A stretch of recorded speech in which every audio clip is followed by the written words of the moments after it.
Hello' guys, welcome to my হাৰাল farming YouTube channel. সকলোকে মোৰ অন্য এক ভিডিঅ'ত আপোনালোকক স্বাগতম জনাইছোঁ।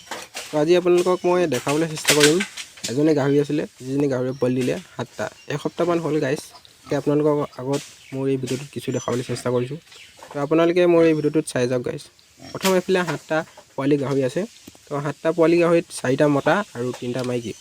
আপোনালোকে দেখিবলৈ পাইছে কি ধুনীয়াকৈ খেলি আছে ইহঁতে। আৰু ইহঁত বহুত টকটকীয়া আৰু গাখীৰ চাখীৰ খোৱাৰ ক্ষেত্ৰত মানে পূৰা জল্দি খায়। আৰু লগতে মাকজনী আপুনি দেখিবলৈ পাইছে পূৰা টকটকীয়া, মানে পোৱালি দিয়াৰ পিছত গাহৰিজনী মানে মাইকী গাহৰিজনী লেলা হৈ যায় গাখীৰ চাখীৰ খাই মেলি। এনে ক্ষেত্ৰত মানে ইমান এটা লেলা নাই হোৱা, পূৰা ধুনীয়াকৈ শকতে হৈ আছে।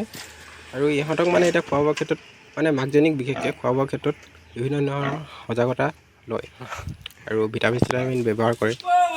আৰু দেখিবলৈ পাইছে আপোনালোকে মাকজনী ধুনীয়াকৈ পাতি দিছে গাখীৰ খাবলৈ পোৱালিকেইটাই। পোৱালিকেইটা পূৰা ধুনীয়াকৈ পোৱালিকেইটাই ধুনীয়াকৈ গাখীৰ খাই আছে। তাকেই মোৰ ভিডিঅ'টোত কিছু আপোনালোকৰ আগত দেখাবলৈ চেষ্টা কৰিম। তো গাইজ, আপোনালোকে যদি মোৰ এই ভিডিঅ'টো যদি ভাল লাগিছে, মোৰ আৰএল ফাৰ্মিং ইউটিউব চেনেলটো ছাবস্ক্ৰাইব কৰি দিব। আৰু যদি আপোনালোকক যদি কোনোবাই যদি গাহৰি কিনিব বিচাৰে পোৱালি, তো মোক এই ভিডিঅ'টোত কমেণ্ট এটা কৰক আৰু আপোনালোকে এই গাহৰি লৈ লওক গাইজ। তো আপোনালোকে দেখিবলৈ পাইছে ইয়াত কোনো ধৰণৰ পানী চানীও নপৰে, ধুনীয়াকৈ পূৰা বোকা নোহোৱা জেগাডোখৰত ধুনীয়াকৈ মাকজনী আৰু পোৱালিখিনিক থৈ দিছে আৰু টাইম টু টাইম দানা ব্যৱহাৰ কৰিছে। চ' গাইজ, আজি ভিডিঅ'টো ইমানেই। পুনৰ অন্য ভিডিঅ'ত আকৌ লগ পাম গাইজ। আজিলৈ বাই বাই গাইজ।